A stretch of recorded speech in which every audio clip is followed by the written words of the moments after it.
el libro para el que lo está conociendo por primera vez en este momento es un libro justamente sobre las historias de niños entre los 8 meses y 14 años.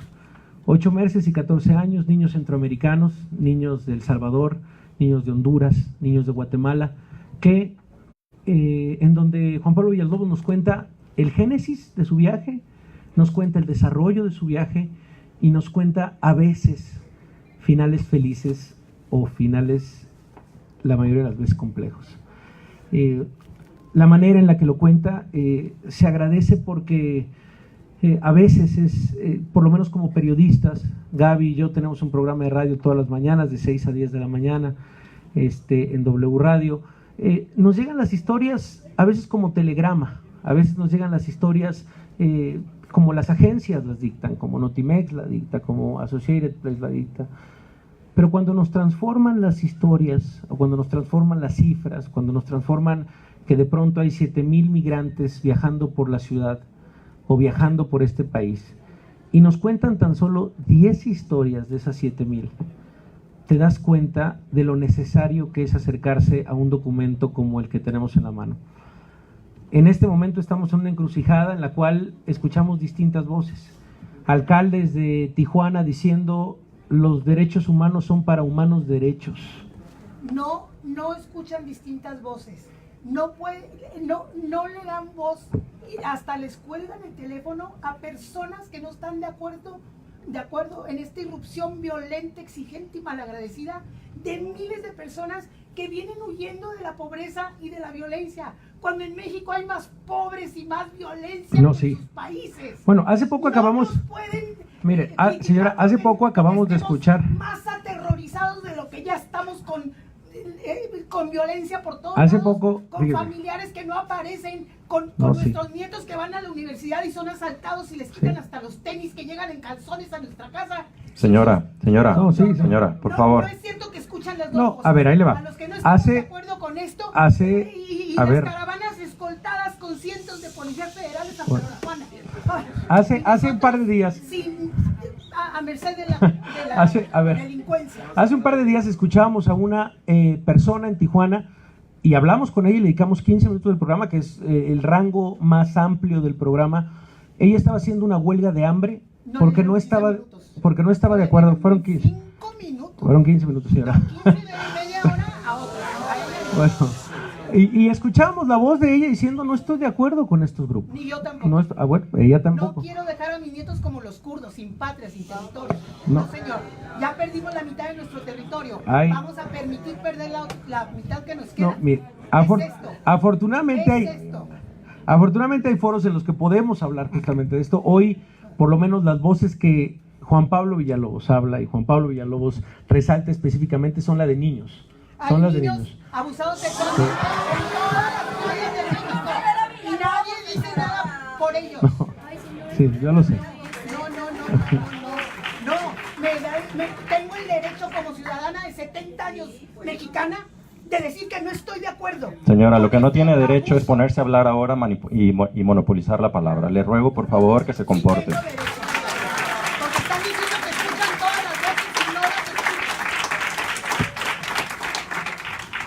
El libro Yo tuve un sueño, el viaje de los niños centroamericanos, yo creo que llega en un momento indispensable para tratar de comprender el problema de una manera mucho más personal y mucho más cercana. Entendiendo, por supuesto, lo difícil que es vivir en una situación como la que vive este país. Escucho a diario argumentos diciendo ¿por qué le dan un pan que no le dan a un mexicano? De los centroamericanos que vienen, ¿por qué le dan un pan a un centroamericano? No se lo dan a un mexicano que necesita. Yo creo que específicamente son dos problemas presentes, son dos problemas a los cuales no podemos voltearles la cara. Yo creo que hay muchísimo trabajo que se ha explorado sobre la situación de los mexicanos vulnerados y vulnerables en temas de derechos humanos, de pobreza y de violencia. Admiro tremendamente el trabajo de Marcela Turati, de Diego Enrique Osorno. Yo he presentado libros específicamente de investigación y en el programa lo hemos hecho diciendo urge hacer algo por los derechos humanos en México y urge hacer algo por la violencia que está sucediendo, más allá de las cifras y más allá de la violencia. Como hemos dado espacio a eso, yo agradezco que hoy en la agenda nacional esté el tema de los migrantes en este país.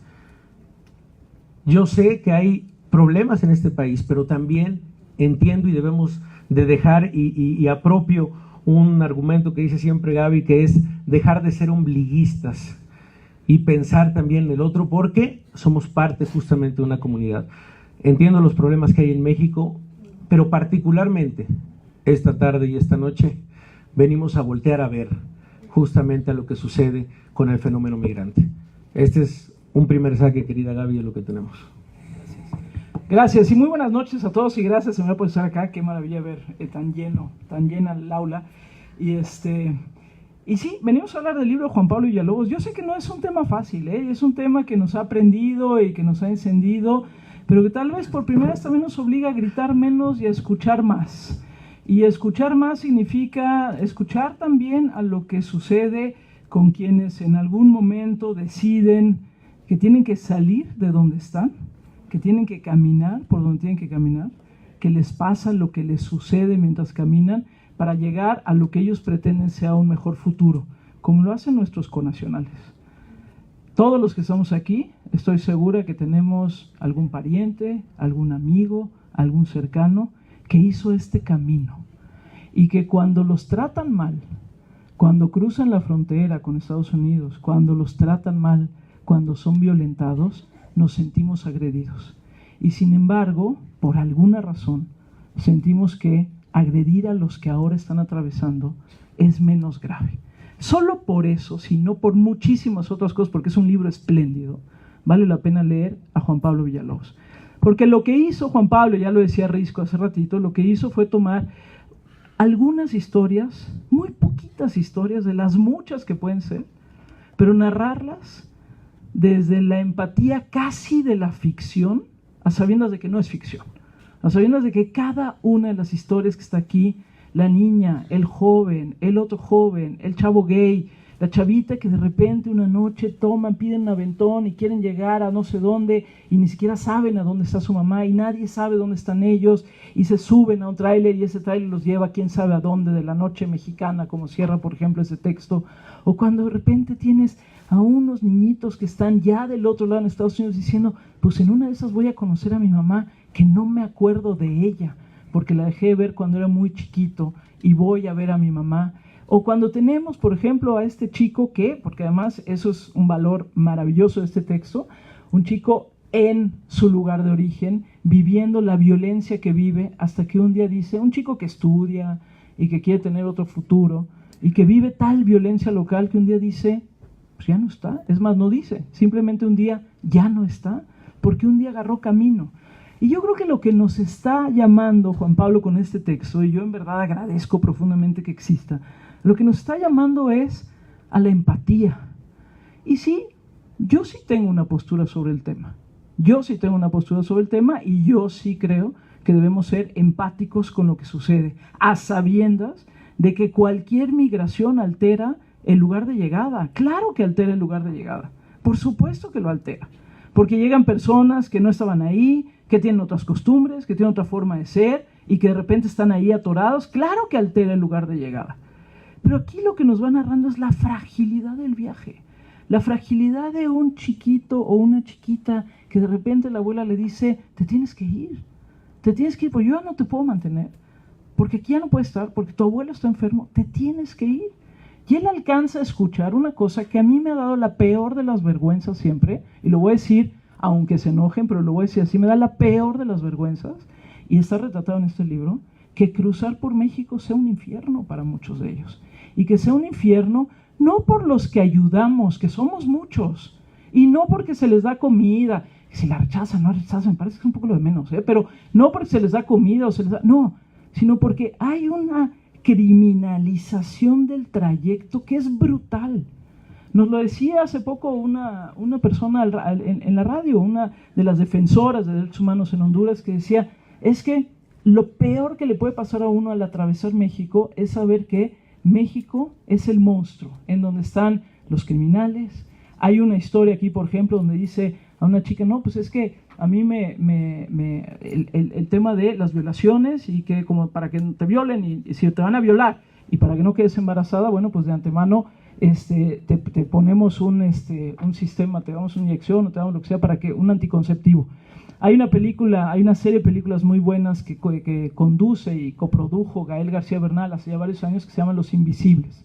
Y Los Invisibles narra muy bien cómo el terror de atravesar México era que, entre otras cosas, las mujeres toman anticonceptivos porque saben que las van a violar a lo largo de todo el trayecto y para no quedar embarazadas. Eso también está narrado aquí. También es una fotografía no muy amable de lo que somos. Y me parece que también a veces tenemos que ponernos este espejo enfrente. Este espejo es decir, ¿qué país estamos siendo? Estamos siendo empáticos con estas historias de una pequeñita. Imagínense nada más. Yo espero que ninguno de los que estamos aquí lo hayamos tenido que vivir. Tener 5 años, tener 6 años. El otro día nos contaban la historia de un bebito que ya nació en la migración. Un bebito que nació en la migración. Pero una niña de 5, un niño de 6, un niño de 7, que de repente ahí están caminando solos en la fragilidad de lo que significa la noche, de lo que significa cruzar por territorios que no conocen, comer lo que no conocen. Y además les exigimos que sean profundamente agradecidos. Mejor voltémonos a ver un poco de lo que ha significado en los últimos años el fenómeno de la migración en el mundo. ¿Por qué México tenía que estar excluido de algo que está pasando en todo el mundo? Es una reflexión que merecemos hacer. Y merecemos hacer en Europa, y merecemos hacer en México, y se merece hacer en Estados Unidos, y se merece hacer en muchos lados, porque la gente se está moviendo. Y se está moviendo por muchos motivos. Por motivos de miedo, por motivos de hambre, por motivos de desolación y de necesidad, y empiezan a caminar. Y estos trayectos, Juan Pablo además lo dice muy bien, pues las historias, todas estas historias tienen un buen final. No diría necesariamente que un final feliz, porque eso no lo sabemos, pero por lo menos todas estas historias son personas que terminaron llegando, son niños o adolescentes que terminaron llegando al lugar al que iban. Y eso... Por lo menos nos dejan la duda. ¿no? O sea, por lo menos nos dejan la duda de general, ahí hacia están, dónde. Ahí Claro. están, porque al final es la niña, el chavito que llega a Estados Unidos y el que ve a la mamá. Es decir, no son las peores historias. ¿No? Es decir, debajo de esto hay un mundo de historias terribles. Pero aún así, estas historias nos ponen sobre la mesa, por lo menos eso es lo que me pasó a mí al leerlo, y en verdad un momento en el que me costaba no llorar un poco cuando leía esto, es la enorme fragilidad de la migración, de esta migración que camina y camina y camina y trata de llegar a un mejor futuro, el que sea que cada uno de ellos tenga la manera. Pero también una cosa que es importante, y nos lo decía cuando platicábamos con Ricardo Bucio, que es el titular del Sistema Integral para la Protección de Niños, Niñas y Adolescentes, decía, la diferencia con los niños, sobre todo los más pequeños, es que a ellos los llevan o los empujan en esta historia. Es decir, el adulto sabe a lo que va, o sabe a lo que quiere, digamos, aunque no sepa lo que va. Pero el niñito que tiene 2 años, o que tiene 3 años, o que tiene 5 años, pues va porque lo llevan. O lo mandan, claro. ¿No? Entonces, no es el mismo horizonte el que tienes enfrente y por lo tanto, ni siquiera te puedes hacer una historia de lo que tienes enfrente. Este libro, Juan Pablo, y yo te lo agradezco profundamente, llama a la empatía, a que por un momento volteemos a ver y nos acordemos que todos esos que van caminando son seres humanos y son seres humanos que tienen una historia atrás. A mí me han contestado todos estos días, pues si tanto quieres a los migrantes, abre la casa y que todos se vayan a tu casa. ¿Neta? Pues este país es mi casa, ¿eh? Hasta donde yo me acuerdo, este país es mi casa. Mi casa no es mi departamento. Mi departamento está en mi casa, que es este país. Y también es Cuando alguien me contesta y me dice, es que ábrele la puerta y que se vayan a tu casa, pues sí, es mi casa. Vamos a ver cómo acompañamos estas historias. Creo que solo por eso, si no por muchas otras cosas, porque además está escrito de manera espléndida, vale muchísimo la pena el libro de Juan Pablo. Juan Pablo.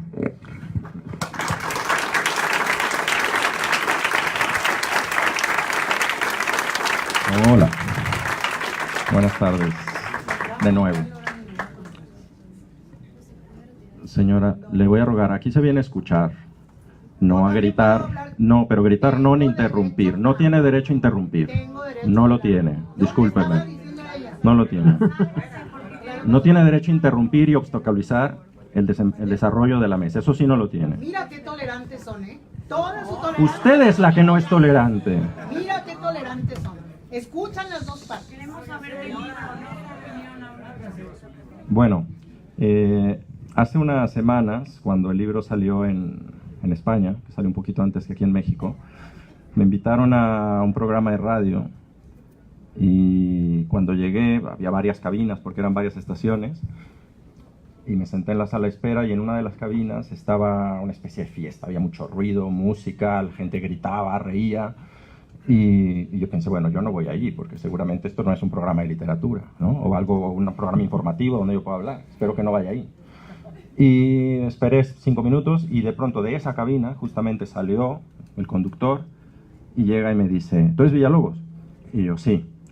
Me dice, qué bajón. Ahora vamos a hablar de tu libro, ¿no? Veníamos ahora, estamos hablando de Operación Triunfo, de no sé qué, estábamos haciendo chistes y ahora vamos a hablar de los niños.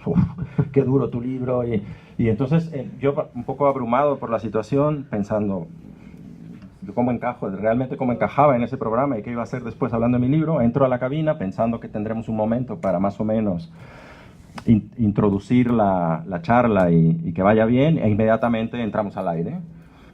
Y bueno, la entrevista la verdad fue mal porque había como este tono, él mismo dijo al aire, bueno, estábamos ahora echando relajo y ahora vamos aquí a ponernos tristes, ya nos vino a arruinar la tarde Juan Pablo, ¿no?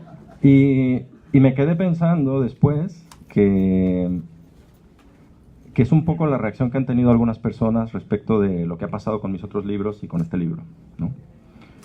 Tengo 4 novelas que han sido interpretadas o leídas principalmente a través del humor, pero que también tenían una cuestión trágica, eran tragicomedias en realidad, no eran comedias, eran comedias que al mismo tiempo hablaban del narcotráfico, de la pobreza, de la desigualdad, de la memoria, de la vejez, de temas muy duros.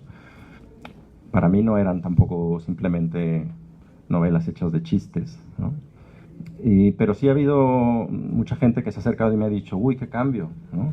¿Por qué este cambio tan repentino? Y esto, estoy de acuerdo en parte de que hay un cambio de tono, efectivamente, pero yo lo veo como algo coherente con lo que he hecho hasta ahora, desde el punto de vista de lo estrictamente literario, y que es que mi interés siempre ha sido encontrar voces narrativas, encontrar voces literarias, buscarlas y encontrarlas. Cuando hace 4 años, en 2014, en medio de una de las primeras crisis de los niños migrantes que saltaron a los medios de comunicación, no sé si recuerdan, por ahí del verano del 2014, de pronto en la frontera había 80,000 niños detenidos. Sí. Me buscó un editor de una revista de Estados Unidos que había leído mis novelas, y como yo tenía una novela contada por un niño y otra novela contada por un adolescente, me dijo, yo creo que tú puedes contar estas historias. O sea, él vio que lo que yo había hecho en mis novelas podía desarrollarlo en textos de no ficción, dándole la voz a los niños. Yo había estado siguiendo en aquella época las noticias con mucho interés y estaba, por supuesto, conmovido por la situación y, por supuesto, me involucré en el proyecto. Fui a Los Ángeles, entrevisté en aquella época a 2 chicos, publicamos sus historias en primera persona y a partir de ahí surgió la idea de hacer este libro. El libro tenía como propósito principal dar voz. Dar voz, en este caso, a aquellos que no tienen voz normalmente o aquellos que no la han tenido. Darles la voz, y por eso es también que en el libro no hay un yo cronista, un personaje que sea Juan Pablo, que aparezca allí contando las historias, ¿no? Que también es otra cosa que me preguntan mucho en las entrevistas respecto de este libro. ¿Por qué no estás tú, ¿no? En medio de lo que ha hecho la crónica en los últimos años, que ya ha tenido o te está teniendo una época gloriosa, diría yo, sobre todo en Latinoamérica, pero siempre desde este yo cronista muy fuerte que se presenta, ¿no? Como heredero del periodismo narrativo americano. Y en mi caso, yo al no ser periodista, al venir de la ficción, al venir de la novela, me parecía que no tenía legitimidad para hacerlo, por una parte. Como no me quería presentar como personaje, como protagonista del libro, y por otro también tenía una cierta incomodidad en hacerlo, como decir, ¿qué hago yo metido ahí, no? O sea, como un pudor, de yo, qué frivolidad que yo me ponga en medio de estas historias con mis dramas y mis problemas, ¿qué importan los míos, no? Que no tienen nada que ver con esto. En 2016 estuve en Estados Unidos, en Nueva York y en Los Ángeles, entrevistando a estos niños que se convirtieron en los protagonistas de este libro. Son 10 niños, 5 niñas y 5 niños, o bueno, algunos adolescentes, de Honduras, Guatemala y El Salvador. Todo el trabajo necesario previo para poder realizar las entrevistas fue gracias al trabajo de algunas ONGs y de abogados que representan a los niños, que me ayudaron y me dieron la posibilidad de conocerlos y de poder hablar con ellos. A ver, y aquí te interrumpo, perdón, porque a mí me interesa este proceso. Nosotros hemos tenido la oportunidad en radio, también en televisión, de hacer entrevistas a niños y es casi quirúrgica la manera en la que los tienes que abordar y la manera en la que puedes hacerlos sentir tranquilos y que te digan justamente lo que ha pasado. Sí. ¿Cómo fue esto? ¿Cómo fue este acercamiento cuando de pronto los conociste, cuando de pronto dijiste, bueno, pues empiézame a contar tu historia? Sí. No es tan sencillo como con un adulto, Sí. que le digas, a ver, cuéntame tú, ¿por qué te fuiste? Sé que fue por violencia, etc. Sí. Cuando de pronto encuentras a un niño entre los 8, que ya pueden entablar una conversación formalmente, o entre los 5, lo poco que lo puedes hablar, y los 14 años, ¿cómo fue esa pared o derribarla? Sí. Bueno, es un proceso complicado, que en algunos casos fracasaba, ¿no? Porque también es verdad que también hay no solo niños, personas más elocuentes o menos elocuentes, gente Claro. que puede contar más o menos, o mejor, entre comillas, su historia, ¿no? Pero esto que dices tú es importantísimo para el libro, porque en un momento dado, cuando yo estaba haciendo las entrevistas, me di cuenta que lo importante no era que me contaran bien sus historias, entre comillas. ¿Qué quiere decir bien? Si yo estuviera haciendo un periodismo de investigación, lo importante sería, por ejemplo, establecer exactamente cuál era el trayecto que habían llevado estos niños, ¿no? Y verificar, hacer el famoso fact-checking, ¿no? Decir por dónde pasaron, si habían ido en tren, pues en qué tren, si habían ido en autobús, por cuáles rutas. ¿Qué pasaba cuando yo entrevistaba a estos niños? Que una cosa muy común era que al estarte relatando el viaje, aparecieran múltiples confusiones geográficas o temporales, ¿no? Por ejemplo, bueno, atravesamos la frontera y entonces y llegamos a Monterrey, ¿no? Y yo, bueno, pero a ver, espera, Monterrey, sí, ¿cuándo llega? A ver, ¿qué pasó allí, no? No, sí, llegamos a atravesar la frontera, pero ¿cómo fuiste caminando? ¿Pero a dónde? A Monterrey. ¿Y cuánto tardaste? No, era cerca, 20 minutos. Y claro, ahí ves que el viaje para ellos es una situación traumática, evidentemente, y aparece como una especie de pesadilla donde todo se confunde, donde evidentemente un mapa de México no saben dónde están, no saben localizar las ciudades, no confunden los nombres de las ciudades, confunden, por supuesto, lo que sucedió primero y lo que sucedió después. Sí. Y entonces me di cuenta muy rápido de que eso, en lugar de ser un problema, que fue mi primera reacción, como forzarlos en el momento de la entrevista, decir, no, a ver, estás equivocado, no, Monterrey no está allí. Y como tratar de sacar la información, de obligar el dato, de sacar la información correcta, de pronto me di cuenta que no, que ahí había algo literario, que es lo que a mí me interesaba. Que en esa confusión, en esa incapacidad de reconstruir de manera fidedigna, de manera confiable, entre comillas, el viaje, había algo profundamente literario. Y que, insisto, vuelve a conectarse con lo que a mí me interesa, ¿no? Que son lo que llamamos narradores no fiables, ¿no? Los narradores no fiables, como los de mis libros, al final acaban siendo también estos niños, ¿no? No te pueden contar las cosas como son. Y después había otro tema muy delicado, que era cuando aparecían la narración de las situaciones traumáticas, ¿no? Por ejemplo, una violación, ¿no? Cuando hay una chica hondureña, adolescente, que es el último relato del libro, que se llama Hasta el sol de hoy, que sufrió una violación colectiva en San Pedro Sula, y Y claro, cuando yo le estoy entrevistando y ella me está contando, llega a este punto de la historia, después de dar 1000 vueltas, que tú sabes que va anunciando que algo terrible va a pasar, pero no te lo cuenta, cuando por fin entra allí y te cuenta lo que le ha pasado, no puedes, es decir, no puedes pedir detalles. Es decir, ahí hay un momento en el que tú te das cuenta que hay algo que va más allá de lo importante que es hacer este libro y que en realidad el detalle en ese momento no agrega nada al libro, es decir, no hacía falta, ¿no? Y en cambio hacer las preguntas, insistir, hacía daño, ¿no? Y el revivir esas historias, el reconstruirlas, muchas veces me daba cuenta que les estaba haciendo daño, ¿no? Entonces no había necesidad de forzar, de insistir, de tal, ¿no? Por lo tanto, me centré en dejarlos hablar, en irles dando pie a que explicaran. Más que preguntas, eran como palabras sueltas para que ellos siguieran hablando, puntualizaciones para darles pie a que ellos siguieran explicándose. Grabé todo y entonces cuando regresé a trabajar ya en el libro, con todas las grabaciones, lo que hice fue transcribir todo el material. Y cuando transcribo todo el material me doy cuenta de que el libro no va a funcionar si me limito a dejar las transcripciones en el libro. Es decir, que eso, bueno, tiene un valor, pero no es el libro que yo quiero hacer, no es el libro que me interesa, y no creo que tampoco sea un libro interesante para un lector general. Podría ser un libro interesante para investigadores, para periodistas, para especialistas en derechos humanos, etcétera, pero no sería el libro que yo estaba queriendo escribir, ¿no?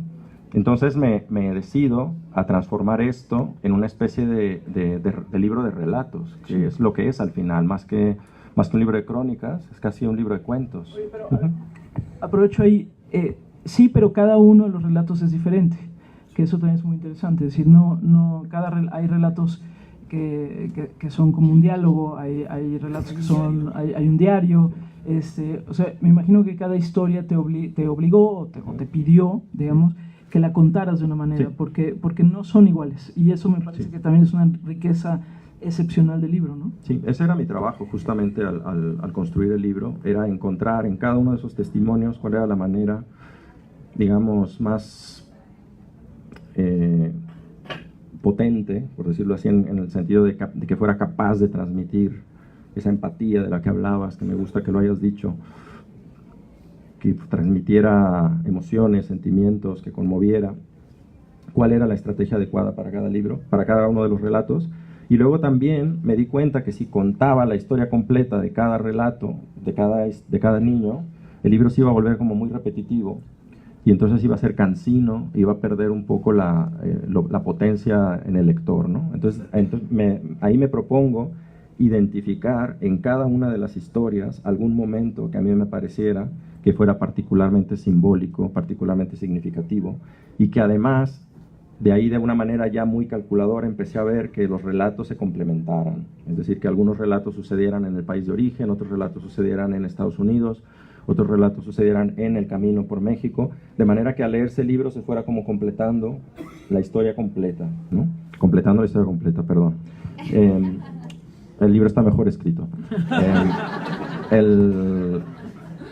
Total que hay un par de historias, por ejemplo, que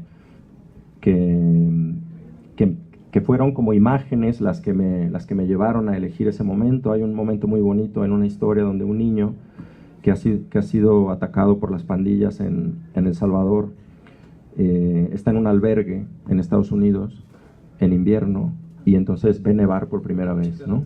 Empieza a nevar y sale al patio y dijo una frase preciosa que es el título del libro, que lo voy a leer porque no lo recuerdo exactamente, pero fue la frase tal cual, la frase que el niño dio, que dijo: era como algodón, pero cuando lo toqué era puro hielo, ¿no? Se refería a la nieve, ¿no? Y es una frase preciosa, ¿no? Y la mayoría de los títulos de los relatos, de hecho, son frases dichos por los niños, ¿no? Hay el relato que se llama Ahí hay culebras. Es un chico que está en el desierto del lado mexicano y no pueden atravesar porque está la policía de migración en la frontera. Y entonces están esperando por la noche y él me repite varias veces que había culebras, ¿no? Ahí había culebras. Y entonces esa frase para mí se vuelve como como el símbolo de todas las amenazas que estos niños sufren en el viaje, ¿no? Como culebras, ¿no? Había cuando leí, justo estaba leyendo tu texto, el de la nieve, el que dice esta frase que señalas, y Justin Trudeau había subido un video, que no sé si lo vieron, a sus redes sociales, en donde hay dos niños, creo que de Eritrea, que están nevando y que están por primera vez viendo lo que es la nieve, ¿no? Y él pone ahí una cosa y dice, bueno, qué bueno que lo disfruten ahorita, lo disfrutarán menos cuando tengan que limpiar la nieve, como le hacemos todos cotidianamente, ¿no? Pero el video tiene, o sea, esos niños, porque también hay una cosa que es fantástica de tu texto, que es que en el horror el niño sigue o la niña siguen encontrando la parte mágica de la vida, ¿no? Es decir, pues sí, lo que significa ser niños, ¿no? Y sigue estando eso ahí también en tus textos. Sí, una de las cosas que me preocupaba más mientras escribía ya los relatos era, digamos, el respeto a la dignidad de estos chicos, ¿no? Evidentemente todos los nombres los he cambiado y ha sido un acuerdo que hice con los abogados y la gente de las ONGs para no exponer la privacidad de los niños. Y no se puede identificar quiénes son. He cambiado también a veces algunos lugares de origen, pero me preocupaba de cualquier manera la imagen que se transmite de ellos, digamos, en general, ¿no? El respeto de esa dignidad y el no transmitir simplemente una imagen como que produjera simple conmiseración, simple pena, ¿no? Y hay estos momentos como este de la nieve y como otro. Hay una historia que a mí particularmente me gusta, que es la de un chico salvadoreño que vive en una isla, y un chico adolescente y que es gay, ¿no? Y entonces tiene que huir de ahí porque prácticamente le están haciendo imposible la vida, y mientras atraviesa México se enamora, ¿no? Sí. Conoce a un chico, ¿no? Entonces hay esas historias también que nos dejan ver la otra parte, ¿no? Nos dejan ver también un lado luminoso, un lado optimista, si se quiere, dentro del horror, porque nunca la realidad es totalmente negra, ni tampoco es totalmente feliz, ¿no? Yo creo, y yo lo resaltaría y lo subrayaría, este libro cuenta con un glosario. Yo creo que también gran parte de lo que se recupera en estas hojas es el lenguaje. La manera en la que a veces como adulto quieres traducir para que cuando hablas con un extranjero tratamos de entendernos entre todos. Particularmente en tu caso, tú vives con eso todos los días. Sí. Entre Brasil, entre catalán y entre el mexicano te la pasas ahí tratando de quedar bien y de tener un lenguaje entre los tres. Sí. Pero los niños no. Los niños hablan como aprendieron a hablar. Y tiene un glosario. Eso me interesa, hablar un poco de cómo fueron estas pláticas respecto al lenguaje y el acento. Sí. Y dos, yo sí te pediría una reflexión de cómo ven estos niños a México. Es el tema del lenguaje para mí era el principal, ¿no? Hablaba de las voces, ¿no? Y cuando digo voces a nivel técnico ya, para nosotros, para los escritores, lo que nos interesa es encontrar un tono, encontrar una sintaxis, encontrar un vocabulario, que en este caso estaba evidentemente muy predeterminado por los testimonios, por aquellas grabaciones, pero que es verdad que yo también podía hacer un montaje, un trabajo para encontrar el lenguaje adecuado a cada relato. La mayoría de las palabras del glosario vienen de un relato que se llama El otro lado es el otro lado, que es uno de los relatos en donde se lleva más a riesgo la propuesta de mezclar la ficción con la no ficción. Okay. Hay dos relatos que rompen un poco la idea de la no ficción. Primero porque se desplaza la perspectiva. En lugar de que el relato lo cuente el niño que me dio el testimonio, yo le doy la voz al pandillero que lo está hostigando. Y entonces el lenguaje de la pandilla entra en el relato. Y para esto allí sí que salí de los testimonios y trabajé el relato con dos periodistas salvadoreños que están en los agradecimientos, César Faguaga y Carlos Caña Viñarte, que me ayudaron a reescribir todo ese cuento con el léxico adecuado de las pandillas salvadoreñas, que a mí me interesaba mucho incluirlo, ¿no? Y esta idea, en el caso de las ciudades de Honduras o del Salvador, que tienen fronteras las ciudades, ¿no? Es decir, hay fronteras entre una pandilla y otra, ¿no? Hablamos de las fronteras siempre pensadas en fronteras entre países, pero en este caso estamos hablando de cruzar una calle y pasar de la zona controlada por la Mara Salvatrucha a la zona controlada por la Barrio 18, ¿no? Y lo que eso supone en riesgo para un niño que sin darse cuenta atraviesa de un lado al otro, ¿no? Por eso el relato se llama El otro lado es el otro lado. Y el otro cuento es el que se llama Prefiero morirme en el camino, lo cual me lleva a la segunda parte de tu pregunta sobre México, que ahí es el único relato de todo el libro que está narrado en tercera persona. ¿Y por qué? Por algo que había dicho Gabriela antes. Estas son al final historias de éxito, entre comillas. ¿Por qué?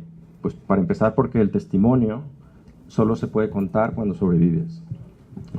Esto es algo que se ha hablado mucho en las universidades, por ejemplo, con respecto de los testimonios del Holocausto. Existe incluso mucha literatura respecto de la culpa de los sobrevivientes. Y claro, yo en un momento dado me doy cuenta de que al libro quizás le falta un relato que nos deje ver a aquellos que no sobreviven al camino. Y eso, entonces elijo la historia de unos niños, de dos hermanos, que van viajando a través de México sin dinero, pidiendo ride, ¿no? Y subiéndose a cualquier coche que les lleva, y lo convierto en un relato en tercera persona, donde al final decido cortar y no dejar claro cuál es el destino de estos niños, para dejar esa duda en el lector y dejarle abierta la posibilidad de que algo trágico habría sucedido allí, ¿no?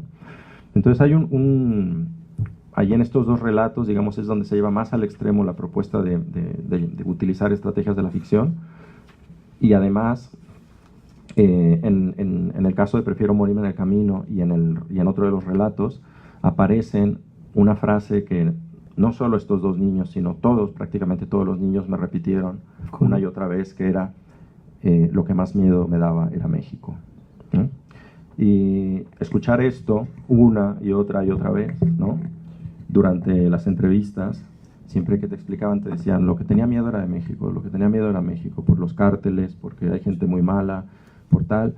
Escuchar esto tantas veces te da una idea de la dimensión de la situación en la que estamos nosotros, porque al fin y al cabo estamos en medio, somos el tránsito y estamos en una situación terriblemente incómoda en términos de todo tipo, sociales, políticos, etcétera, y estos niños han sufrido, en el caso de México, pues situaciones muy, muy terribles, ¿no? De hecho, la primera historia que yo iba a escribir que me llevó a este libro, en 2014, era la de una niña, una adolescente salvadoreña, que al atravesaba México con su mejor amiga, y su mejor amiga había sido asesinada en México, y ella había sobrevivido. Entonces yo iba a entrevistarla a ella para que me contara la historia, pero cuando llegué a entrevistarla, la familia se había arrepentido y no me dejaron hablar con ella. Entonces ahí hay esas historias que son todavía más duras, como decía Gabriela, de lo que vemos en el libro, que son las de aquellos que no sobreviven, ¿no? Sí, esta a la que te refieres, esta de Prefiero morirme en el camino, porque además está haciendo preguntas y cada pregunta que les hace es una punzada, ¿no? Cuando lo vas leyendo, porque cuando dice, por ejemplo, la mamá, ustedes saben que andan acá, y la niña responde así, no, y en ese momento cuando dices, ya le respondió no, ya, o sea, es una fragilidad adicional, o sea, el hombre le va sacando como la información, y terminas ahí diciendo, el hombre sostuvo el volante con fuerza, presionó el acelerador y la camioneta se perdió en la noche mexicana, sabiendo que trae ahí en esa camioneta a dos niños, pues al final, ¿no? Y yo, después de leerlo y pensando mucho, hace 2 años, por ejemplo, el tema, tú que vives además en España, lo sabes bien, el tema de la migración en Europa fue como gran tema, y veíamos las imágenes, y veíamos los niños, y estas imágenes de los niños que fallecieron y demás, y como que brincó a una sensibilidad especial. Creo que en el caso de México y Estados Unidos, tal vez lo que saltó fue sobre todo cuando Trump decide dividir a las familias, y cuando vemos a los niños por un lado, y son todas estas historias que nos llegan de los niños solos. Pero aunque evidentemente en estos relatos hay cosas muy locales, hay cosas que tienen que ver mucho con Centroamérica, con México, con Estados Unidos, Pero creo que el gran valor es que en realidad se refiere al drama de la migración, ¿no? Claro, aquí tienen lugares, es México, es no sé qué. Me parece que cuando los niños hablan mal de México, a mí no me gana ninguna sensibilidad patriotera y digo, ay, qué malagradecidos. No, también hay que reconocer que esas cosas pasan, y no es que hablen mal, sino dicen cosas que pasan y que sabemos que pasan, como sabemos que pasan cosas muy buenas, pues, pero ahí está, digamos, en el proceso, y creo que es bueno narrarlo, como se fueron narrando las historias de quienes tenían que llegar a España, por ejemplo, los que llegaban a Italia, los que trataban de cruzar por otras formas, y era esa fragilidad de la vida humana en las condiciones más adversas, en donde además eres nadie, no tienes papeles, no importa quién eres, nadie sabe dónde estás, nadie sabe dónde te encuentras. Entonces es digamos, un acumulado de fragilidades. Y tú decías, Risco, en tu texto que publicaste el viernes, creo, ¿no? Ayer en El Financiero, decías que ojalá Trump leyera el libro, y luego yo me quedé pensando y dije, no, porque no serviría de nada. Es decir, porque si no tienes de antemano la disposición a pensar que hay un otro, no sirve. Estoy seguro que, digo, jamás lo leería, eso me queda clarísimo, pero si lo hiciera, sería un poco como decir... si hay una versión en PowerPoint, a lo mejor. Exactamente. Pero sí creo que necesitas una disposición a saber que hay un otro, ¿no? Y que hay un otro que tiene su vida propia, ¿no? Y ya que decías, me interesa mucho lo que decías antes de la dimensión, digamos, más allá del contexto Centroamérica, México, Estados Unidos, porque de hecho una de las decisiones que tomé al escribir el libro fue ir quitando algunas cosas que me parecía que harían muy coyuntural el libro, y que evidentemente, insisto, al venir yo de la ficción, al venir de la novela, a mí me interesa un libro que también tenga una vida y que trascienda y que no quede como algo datado y algo que después de unos meses ya no se lee porque ya pasó el momento, ¿no?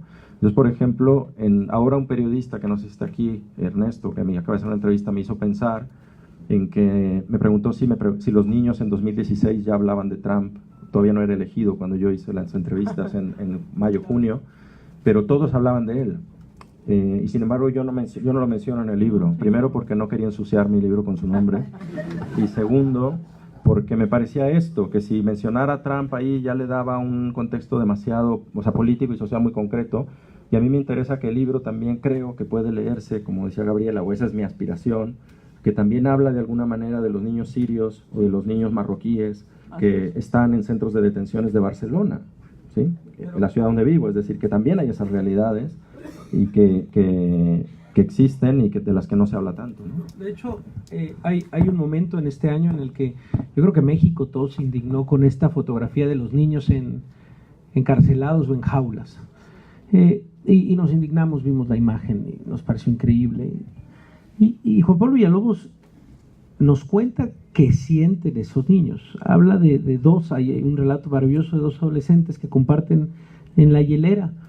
Y se llama La Hielera por obvias razones, porque hace un frío que te acalambra las piernas, y cuenta la historia de cómo se hablan dos chavas de 14 años, de las cuales solo sabe el nombre de una, Kimberly, pero te cuenta la historia de qué es estar ahí en la hielera. Muchas veces nos quedamos en los medios con una historia muy superficial de esto es lo que está sucediendo, tal, pero pocos tenemos acceso a tener la voz de alguien que estuvo ahí.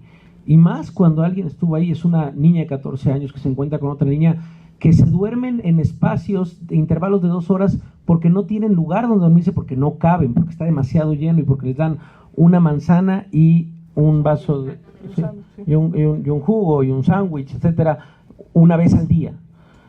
Entonces, veo también muchas caras de periodistas, y la verdad es que este libro también documenta muchísimo de lo que estamos viviendo en un relato, y yo con esto concluiría porque ya nos mandaron el papelito de que quedan 5 minutos, pero es un relato absolutamente honesto. No hay mentiras en este relato, y es verdaderamente, te aplaudo, y con esto yo concluyo, le paso la palabra a Gaby, pero te aplaudo, Juan Pablo, el tener el corazón, porque no es fácil escribir un libro así, no es fácil hablar con niños así, y tampoco es fácil hablar de México en esta cara. Lo aplaudo, y yo creo que es un libro que se tiene que imprimir 500 veces más. Oigan, y yo agrego a lo que dice Risco que Juan Pablo dijo nos iba a invitar a cenar siempre y cuando ustedes compraran el libro. Así que les pido, porque Risco y yo no hemos comido el día de hoy, les pido que por favor salgan y compren el libro para que nos inviten. Muchas gracias y felicidades.